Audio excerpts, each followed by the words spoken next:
Hello, guys. What's going on? I'm just here to give a quick introduction. My name is Ricardo, and the name of the business is Luxuriant Rental and Autos. We have our vehicles on Turo, and I'll put a link in the description to where you can find us. We're located in the Orlando market, and yeah, just to give you a quick review on what we do. This here was probably one of our best years because we actually doubled our fleet. We started off with 4 cars. Now we're at 12. But just to give you a quick idea. So yeah, I'll just go over a few things that I wish I had somebody to tell me when I just started in the business. For example, try to own your cars outright. It's hard to buy a cash car that is going to make sense for Turo a lot of times, but that is the best way because what happened is even if you have a good utilization rate, like your car is out 70, 80% of the time, if you don't have a payment on those vehicles, that's all profit, minus insurance and maintenance, of course. But when you have to pay insurance, maintenance, and still put a car note out, you're eating up a lot of your profit. Now, being that I'm expanding and I'm growing, I understand what the next task is in terms of expanding and holding most of the profit for myself. But like they say, sometimes you got to put yourself in debt to become rich. And when I started, I jumped in and I got 4 cars automatically on finance, and it was good. Like, I'm not gonna say I don't make something. I do make something. Because at the end of the day, after all the expenses are paid, insurance, car notes, maintenance, I do see a profit. But just in comparison of what that profit would be, if it wasn't going to car payments, it would be astronomical. So that's one thing I would say. I would tell someone starting off, start with one first, just to see if you even like the business. And if it's something that you like, then I would say try to figure out a way how to acquire the vehicles without having a payment on them, because that's going to eat into your profit. But if you got to start that way, by all means start, because I started that way and I'm learning as I go. And you kind of see your exit strategy in that sense and you work from there. So currently, like I said, I'm in the Orlando market. We get a lot of tourists, busy seasons, but we also get a lot of downtime. We get a lot of slow seasons. So you have to figure out a game plan when it's slow. And it goes back to what I was saying. If you have payments, you got to figure out how to maintain those payments and still turn a profit. So one thing that I do is I try to keep a retention of my locals, people that live here but just need a car for any type of events, weddings, graduations, date night, um, just anything that they would rather rent a vehicle rather than drive their own. So I keep a retention of those people. So I keep a rapport where I'll text them every now and again. I'll email them.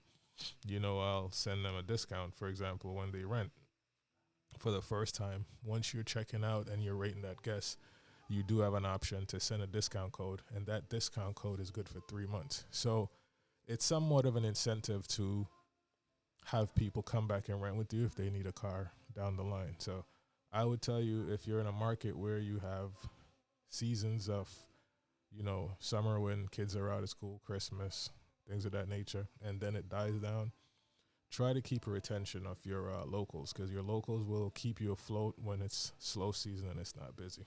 That's one thing I would tell you.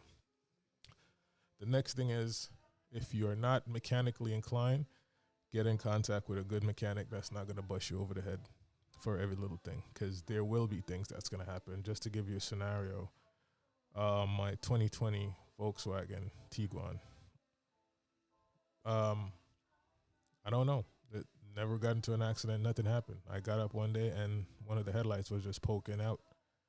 Come to find out, it just basically a clip that gave way inside the engine, and I guess pressure or whatever just allowed it to pop out. So I was able to get that taken care of from my mechanic without a charge. If someone had the same issue and don't have a reputable mechanic or someone that would help and run to the dealership, they would have charged you for that hundreds of dollars. So little things like that, I would recommend you find yourself a mechanic. You find people that's mechanically inclined, even they don't have to be a licensed mechanic, but someone that can help you with a lot of issues that might come up. Also, you will be racking up on oil changes. Oil changes will come super fast. For me, majority of my vehicles, I'm doing an oil change maybe every other month. So you're talking about the average vehicle, you'll do it in maybe 3, 4 months, 5 to 8,000 miles. That's gonna be happening super fast. So remember, you're gonna have to have your oil change intact, your inspections intact. You want to check your tires, rotate your tires, things of that nature. Next thing is, a lot of us that live in like big cities, you might not have the luxury of having a driveway or having somewhere where you can personally wash your own vehicles. So you're gonna have to depend on car washes. Try to shop your area and find out where you can find reputable car washes that have great monthly incentives. If you could find even the hand car washes, that's super cheap. Down here in Orlando, you have a bunch of those. For me, I do live in a community um, where HOA is super strict, so you can't be washing your car in the front of your house because then not only that the HOA would have an issue with it, but your neighbors because they're super stuck up in this area. But apart from that, everything else is just all depend on you. Once the car is intact, car is clean, it's all about customer service after that. How you treat people, how you deal with people. You're not going to always have a smooth guest. You're not going to always have a smooth customer to deal with. So you're going to have to make sure you know how to, your verbiage is correct, and you have to know how to speak to people sometimes to de-escalate situations. A lot of times it has nothing to do with you. It can be just a simple miscommunication. Um, calculating pickups, scheduling where to meet, what time, time management. A lot of those things take an effect, and people take everything personal. You, as a business owner trying to run this business, you can't take anything personal, especially the fact of people might not take care of your cars as well as you would like them to. But you got to remember, for example, not everybody have the same hygienic preferences, right? Or hygienic standards. So you'll have people that rent your vehicle that feel like, the car is clean, but to your standard, the car is dirty. You can't go on a rant. You can't get disgusting. You can't be rude to people. You take it with a grain of salt. You smile, you shake hands, you tell them, hope they enjoy the vehicle, blah, blah, blah. And then you go clean the car. You're in that business. So that's a part of your job. That's a part of what you have to do is get these vehicles clean. In terms of, little dents and scratches, you got to remember what insurance plan you're carrying on these cars. If you have a 90% policy, which I have a 90/10. When I just started out, I did the 75/25 just to get a feel of the business. And I was just scared in terms of if anything happened, my deductible would only be $250 because that's what comes with the 75/25 plan. But then afterwards, you can't be in a rent-a-car business and running the business scared. Scared money makes no money. And at the end of the day, you got to remember Turo is the middleman and they got to get their cut. So you have to maximize your profit as well. Maximizing your profit, you're increasing your risk as well, right? That's the name of the game. So now I'm on the 90/10 plan, meaning that I get 90% of the cost of everything and Turo gets 10%. But the downside of that is your deductible is $2,500. So you just got to keep that in mind. So if something happened, you have to come out of pocket $2,500. And if there's a damage or something major and the cost to repair is under $2,500, you're stuck with that repair cost. So with that said, you got to also just remember you can't have sentimental values to these cars because sometimes there'll be little small dents and scratches and you just got to reflect in your head like, okay, you're going to make a big issue about it. You're going to put in a claim. And even if the claim gets approved, if your deductible is more than what the repair cost is, it's still on you.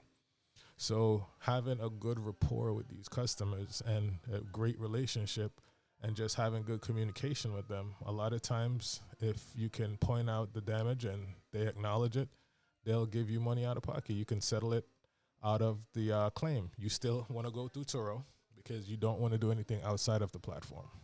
Please remember that. Don't do anything outside the platform. You will get banned. You will get kicked off, especially if you have multiple guests complaining and saying the same thing. They will kick you off the platform because that's considered a gray area market, right? So, yeah, always keep that in mind. And that's it. Try to keep the cars as clean as you can. Try to keep them as maintained as you can. Try to have great customer service. And I think you'll do great in this business. It's not an easy business. It's not a get rich overnight business, but it does have the potential for growth, expansion, and just kind of being your own boss. I'm not going to tell you that it's going to be passive. It's passive to a certain extent, meaning if I have all my cars out and everyone schedule is very similar in terms of pickup and drop off, and they have it for a long period of time, like say 5 days or a week, then those 5 days to a week where all the cars are out, I physically don't have to clean a car, don't have to pick a car up, don't have to drop a car off. The most I'd probably have to do is just be available in case something happened or if a customer call. So you wouldn't really consider that passive. So it's passive in some sense. But time management is a big deal. And if you have great time management, then you can maximize the free time that you have to either work on another business or do things in your spare time or whatever you need that time for. So when people tell you that Turo is passive income, it's really not. You just have to know what works for you and how you can make it as close to being passive as possible. But I wouldn't have it no other way. I don't mind getting up, cleaning a vehicle, delivering it, and taking 3-4 hours out my day, and then coming back home doing other things, rather than being stuck someplace for 8 to 10 hours. Um, like I said, starting out, it's not going to be as easy and as automated until you start understanding the requirements and the business demands.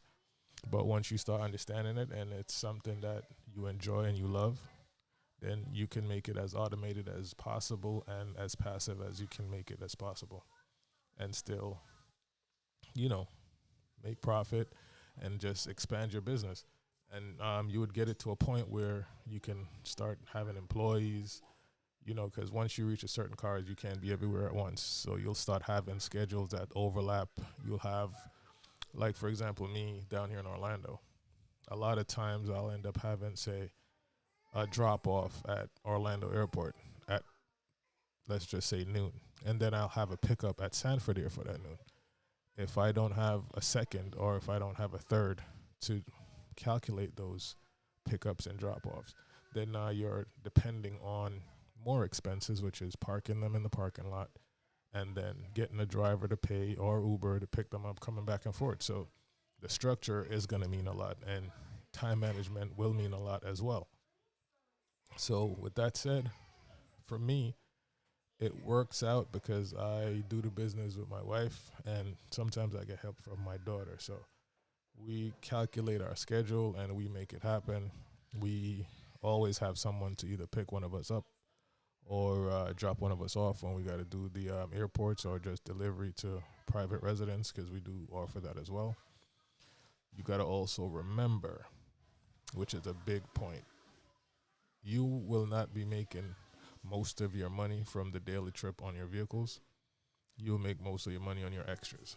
For example, car seats, strollers, coolers, beach chairs, beach towels, beach umbrellas, offering unlimited mileage, offering delivery to private residents, delivery fee structures.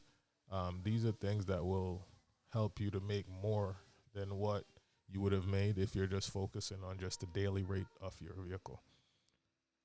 It's a high demand business, but it's also, you got to remember, a lot of people are getting involved with Turo. It's only getting bigger. So that means it's a lot of competition. So don't think that your car is going to be unique or different unless it's a unique car or a different car based on your specs. But if it's a standard car like my cars, I'm not the only one with these cars. There's hundreds, thousands maybe of these cars in Orlando being rented. So I have to have other things or just other ways of making them stand out or just making extra money because you're not making what you think the car is worth. And that's a part of getting rid of the sentimental value of these cars. You have to remember there's other cars there, and for your car to be seen, you have to have a competitive pricing. So the extras is what's going to help you to make the extra money. But apart from that, it's a good business. It makes sense time management wise. If you got it, it makes sense. Someone that loves cars, customer service, love helping people, it makes sense. So for me, it makes a ton of sense. I'll continue to upload videos on my perspective of Turo and running a successful Turo business. Um, I'm open to any questions anyone might have in terms of how to start dealing with Turo customer service, just dealing with customers, dealing with different situations. I am still learning. I'm not saying I'm the expert. I know it all. There's guys that have way more knowledge than I do, way more years of experience, way more cars. But I feel like I've been in the space long enough, which is a year and a half, and expanded from the amount of vehicles I have to what I have now, to have the know-how to at least help the next person or someone that either want to expand or start in the business. And if you don't want to jump in by just getting a vehicle and starting that way because you're scared, just to start, try to team up or network with people that's already doing it and see if you could become a co-host. Co-host is another way of getting your feet in the business, meaning you're not really taking any of the risk initially, but you will understand the ins and outs. For example, you're a co-host for someone. They can have you designated by replying and sending messages out to the customers, picking up cars, dropping off cars, washing cars, etc. Whatever they need you for as a co-host on their Turo business. So yeah, thank you guys for tuning in. Like I said, if you want to know anything, shoot me a message. I'm more than happy to help out. The name of my business is Luxuriant Rental and Autos. We're in Orlando, Florida. The game plan or 5-year plan is to keep expanding, actually get a brick and mortar, get an actual location, and possibly start doing private rentals as well. But until then, Turo is great. And even if I do private, I'll still do Turo because their marketing strategy is really good. And even though you might not get everything you want the way you want it, they're a pretty reasonable company compared to, of course, you have Hire Car, you have Get Around. There are other platforms for people that want to do the ride share. So for me, Turo, I don't have a lot of bad stuff to say about them, and I would just continue to do business even once I expand and start doing private. And one other thing you got to remember, know your market, know the type of vehicles that you want to rent. You got to remember, for me, I have a few vehicles that I wish I never ever gotten, but they stay busy, they stay on the road, but they always attract the wrong type of rentals. So you got to keep that in mind. The vehicles you have is also going to be determine your bottom line with damages and the type of people they'll attract. All right, so thanks again. Luxuriant Rental and Autos. I'll put the link in the description for the Turo cars that's available under my profile, and I also am a co-host on other profiles because I do help other people with their vehicles as well. And yeah, man, just jump in. If you have any doubt, you're going to keep just watching these videos, and I wouldn't recommend that for anyone. So if anything I've said that gives you a motivation or just puts you one step closer to doing it, I would say do it. Start with one car or start just being a co-host. All right. Obstacles they can deal with, because not everybody can deal with the same obstacles and get over them. Some people have thicker skin than others. Some people easily mentally break down than others.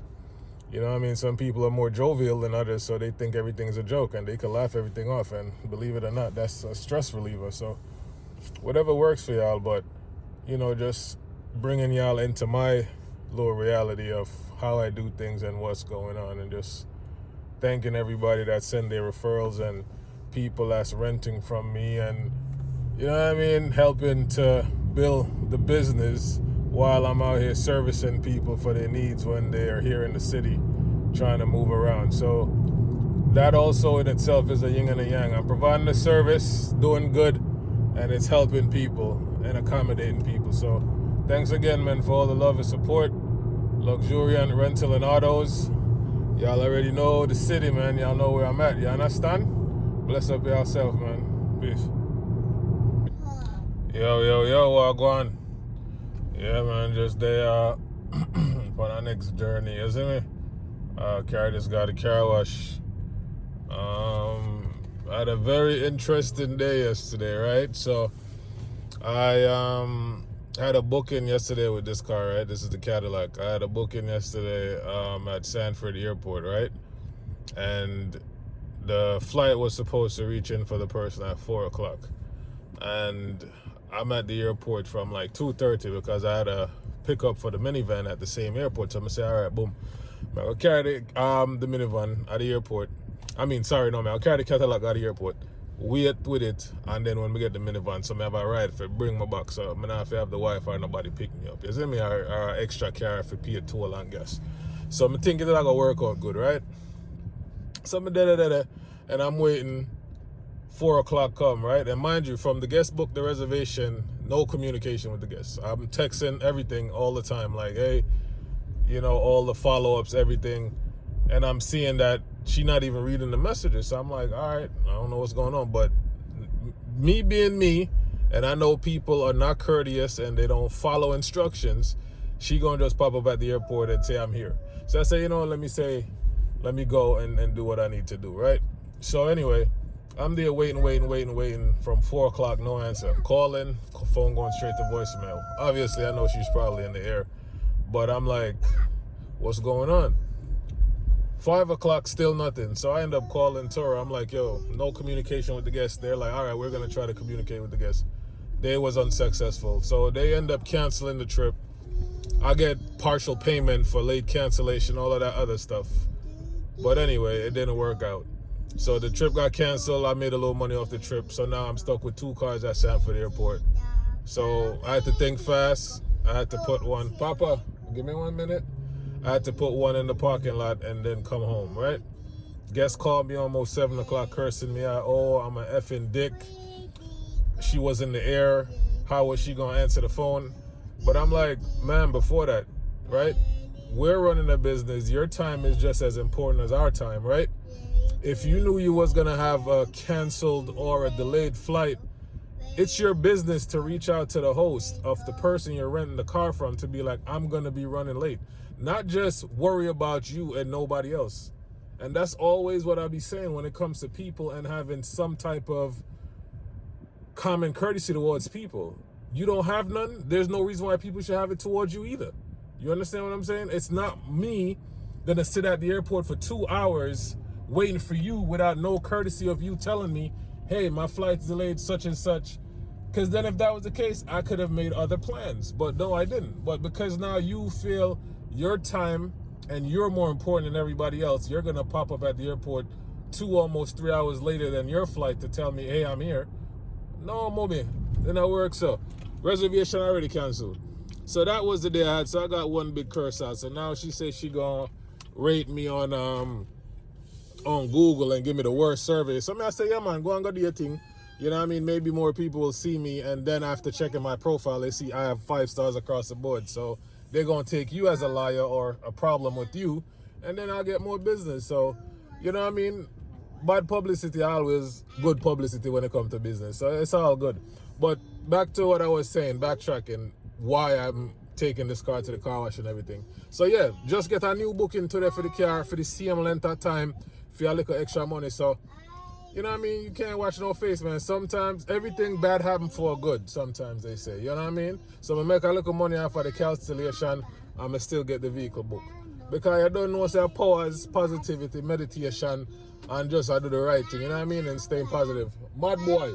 Oi, mad boy. Me up on the thing, me attack bridging. So you already know the vibes, man. But yeah, thanks for tuning in and listening to the rant and Luxuriant Rental and Autos. You already know the city, y'all know where we at, man. Blessed love. And you already know the vibes. Cool? All right.